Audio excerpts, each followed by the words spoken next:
नमस्कार प्यारे विद्यार्थियों। देखिए आज हम बात करेंगे वेटनरी फिजियोलॉजी एंड बायोकेमिस्ट्री के क्वेश्चन आंसरों के बारे में। और आज का अपना टॉपिक रहेगा रेस्पिरेटरी सिस्टम यानी कि श्वसन तंत्र। अब देखिए श्वसन तंत्र से संबंधित जो भी क्वेश्चन आंसर बनते हैं उन सभी को इसी वीडियो में कंप्लीट करेंगे, ठीक है। तो देखिए इसमें पहला क्वेश्चन है, गाय में सामान्यतः कौन सा श्वसन होता है। देखिए जो गाय होती है उसमें कौन सा श्वसन देखने को मिलता है, तो वो देखने को मिलता है उदरीय श्वसन, ठीक है।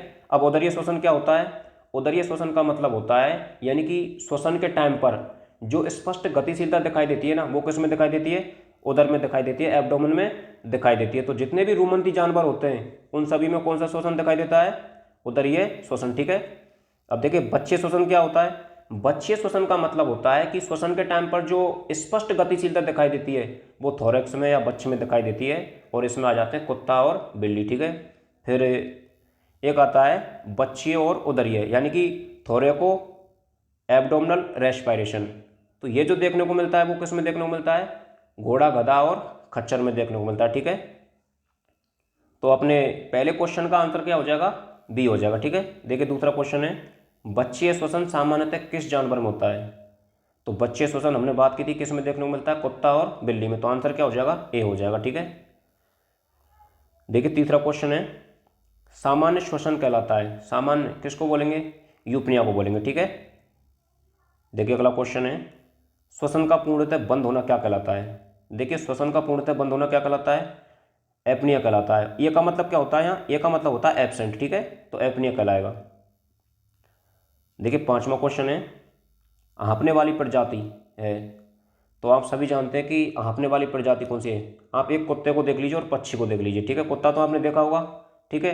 अब जिस ऑप्शन में कुत्ता है ना वही इसका आंसर होगा, तो देख लीजिए, ठीक है। आंसर क्या हो जाएगा? ए हो जाएगा। पक्षी, कुत्ता और बिल्ली है यहाँ हाँफने वाली प्रजाति में आती है, ठीक है।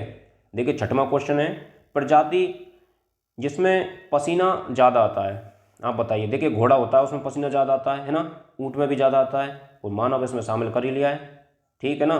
तो आंसर क्या हो जाएगा? बी हो जाएगा। देखिए सातवां क्वेश्चन है, सबसे ज़्यादा पेंटिंग होती है।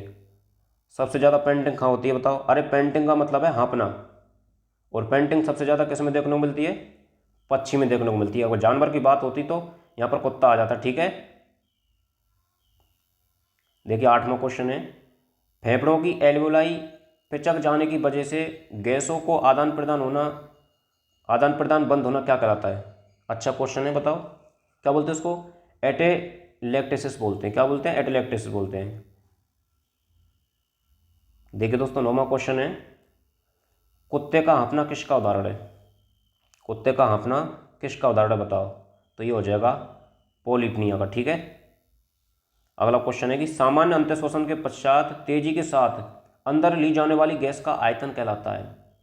सामान्य अंतःश्वसन के बाद में, ठीक है। अगर तेजी के साथ अंदर हम सांस ले रहे हैं तो उसको क्या बोलेंगे?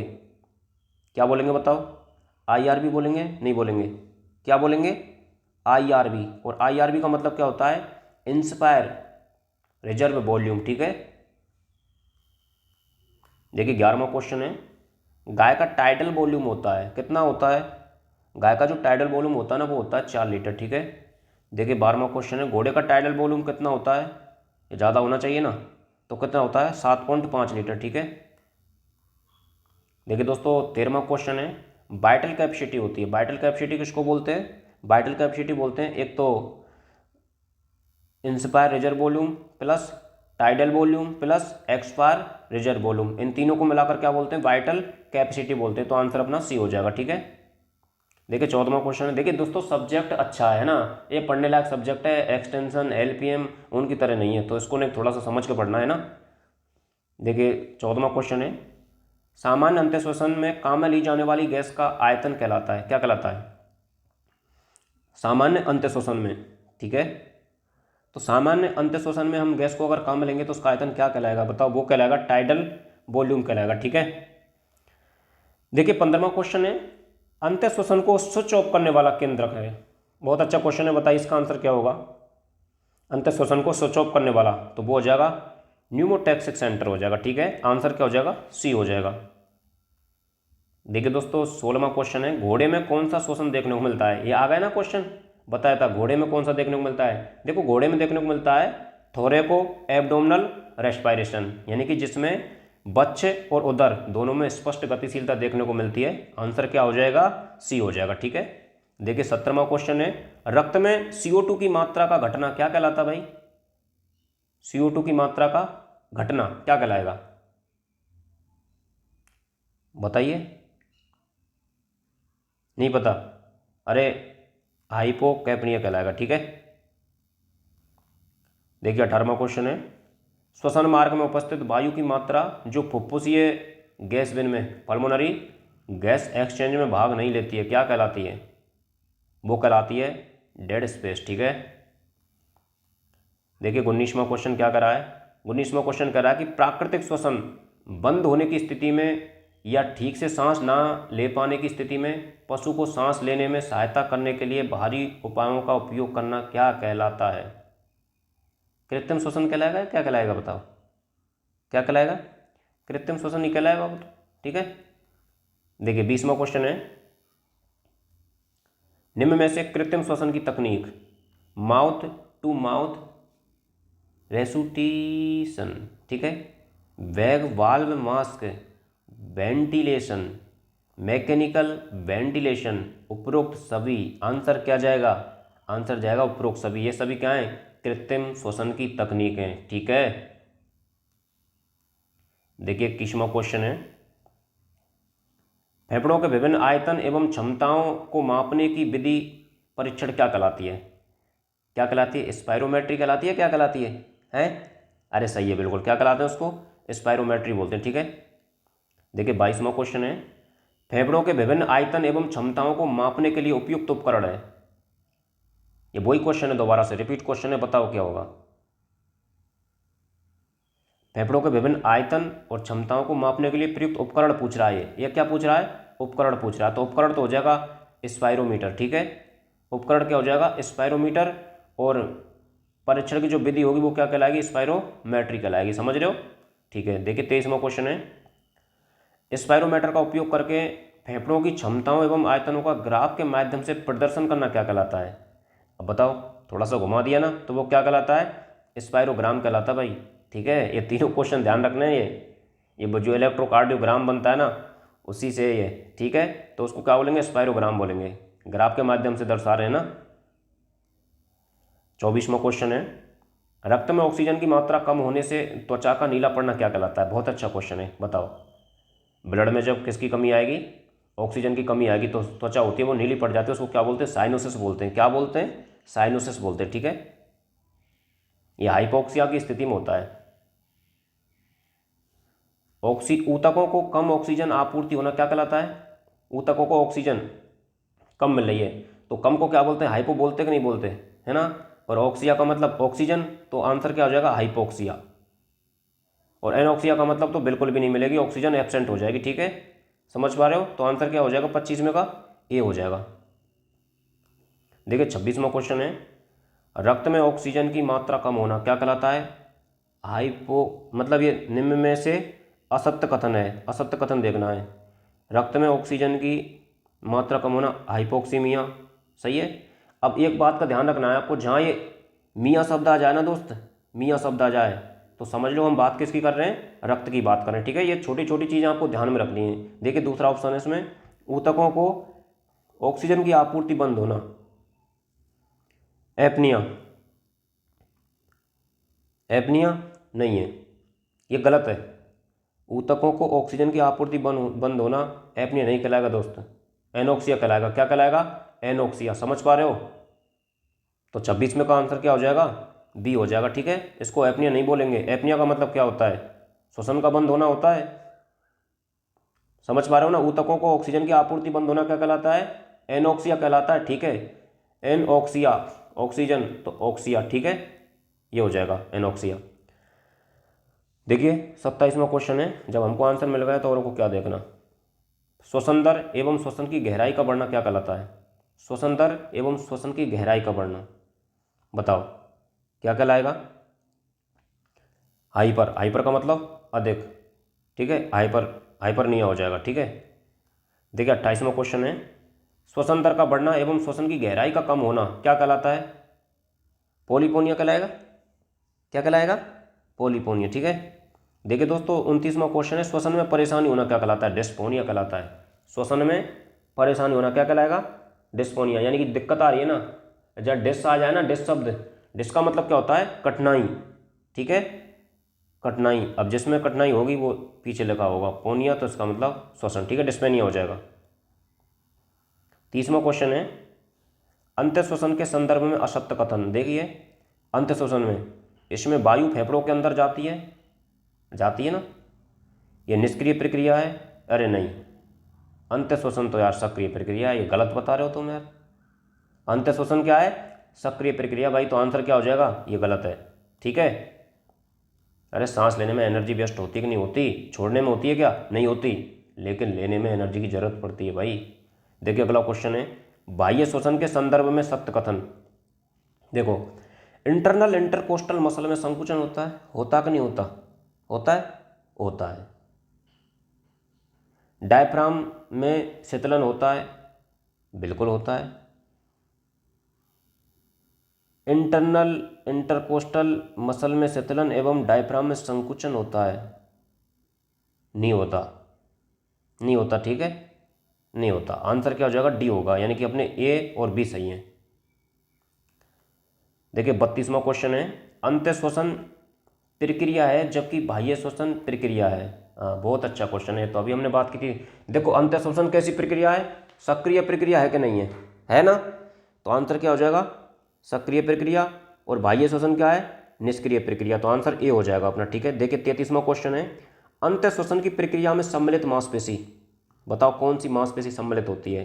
एक्सटर्नल इंटरकोस्टल मसल, या डायफ्राम, या स्पेटेडियस मसल, या ये देखो ये तो हो नहीं सकती, स्पेटेडियस मसल नहीं हो सकती, ठीक है, डायफ्राम और इनका संबंध होगा, तो आंसर क्या हो जाएगा? दोनों हो जाएंगे, एक तो एक्सटर्नल इंटरकोस्टल मसल और एक डायफ्राम। 34वां क्वेश्चन है, सामान्य श्वसन को कहा जाता है, सामान्य श्वसन को क्या बोलते हैं? यूपनिया बोलते हैं ना। देखो ये यू शब्द आ जाए इसका मतलब नॉर्मल, ठीक है, सामान्य होता है इसका मतलब, तो आंसर क्या जाएगा? यूपनिया। अगला क्वेश्चन है, टीएलसी होती है, टीएलसी, यहाँ टीएलसी का मतलब वो नहीं है टोटल ल्यूकोसाइट काउंट, ठीक है। तो 35वें का आंसर क्या होगा? टीएलसी क्या होती है बताओ? टीएलसी होती है आईआरबी, टीबी, ईआरबी और आरबी। आईआरबी का मतलब क्या होता है? इंस्पायर रिजर्व वॉल्यूम, इसका मतलब होता है टाइडल वॉल्यूम, इसका मतलब होता है एक्सपायर रिजर्व वॉल्यूम, इसका मतलब होता है रिजर्व वॉल्यूम, ठीक है भैया। देखिए 36वां क्वेश्चन है, तेजी के साथ बाह्य श्वसन के बाद गैस की वह मात्रा जो फेफड़ों में बच जाती है, तेजी के साथ सांस ले रहे हैं, ठीक है, तेजी के साथ बाह्य श्वसन, हमने बाह्य श्वसन किया, ठीक है, यानी कि गैस को बाहर निकाला, उसके बाद भी अगर फेफड़ों में गैस बच जाती है तो क्या बोलेंगे उसको? बताओ क्या बोलेंगे? अरे रेजिडुअल बोलेंगे, नहीं क्यों बोलेंगे? रेजिडुअल वॉल्यूम बोलेंगे, ठीक है। देखिए अब 37वां क्वेश्चन है, श्वसन दर को नियंत्रित करता है, कौन करता है श्वसन दर को नियंत्रित? बताओ। हाँ कौन करता है? न्यूमोटैक्सिक सेंटर करता है। कौन करता है? न्यूमोटैक्सिक सेंटर करता है, आंसर ए हो जाएगा, ठीक है। देखिए 38वां क्वेश्चन है, गहराई के साथ किया जाने वाला श्वसन कहलाता है, क्या कहलाता है? गहराई के साथ, एपनोसिस क्या बोलते हैं उसको? क्या बोलते हैं? एपनोसिस बोलते हैं। अगला क्वेश्चन है कि एपनोसिस को नियंत्रित करता है तो कौन करता है? वो करता है एपनेस्टिक सेंटर, ठीक है। देखिए 40वां क्वेश्चन है, डोर्सल रेस्पिरेटरी ग्रुप का कार्य क्या होता है? कार्य ये होता है कि वो अंत्य श्वसन को क्या करता है? नियंत्रित करता है, ठीक है। डोर्सल होता है, एक वेंट्रल होता है। अगला क्वेश्चन है, अंत्य श्वसन को बंद करता है, कौन करता है? अंत्य श्वसन को बंद कौन करता है? मैं तो नहीं करता, है ना। अरे कौन करता है? आंसर बताइए, यही हो जाएगा, ठीक है, एपनेस्टिक सेंटर हो जाएगा, ठीक है। देखिए अगला क्वेश्चन है कि वेंट्रल रेस्पिरेटरी ग्रुप का कार्य क्या होता है? आ गया ना क्वेश्चन। देखिए हमने बात की थी यहाँ पर कि डोर्सल रेस्पिरेटरी ग्रुप होता है, इसका क्या कार्य होता है? अंत्य श्वसन को नियंत्रित करना, ठीक है। उसके बाद आता है वेंट्रल रेस्पिरेटरी ग्रुप, उसका क्या कार्य होता है? अरे बाह्य श्वसन को नियंत्रित करना, नहीं होगा क्या? होगा ना, तो फिर इतना सोच क्यों रहे हो? आंसर हो जाएगा बाह्य श्वसन का नियंत्रण करना, ठीक है। देखिए 43वां क्वेश्चन है, इंस्पायरेटरी कैपेसिटी होता है। क्या होता है? इंस्पायरेटरी कैपेसिटी किसको बोलते हैं?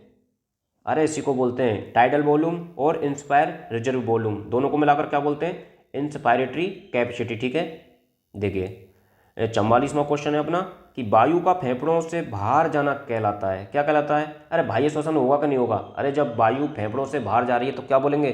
बाह्य श्वसन ही तो बोलेंगे यार, नॉर्मल है तो।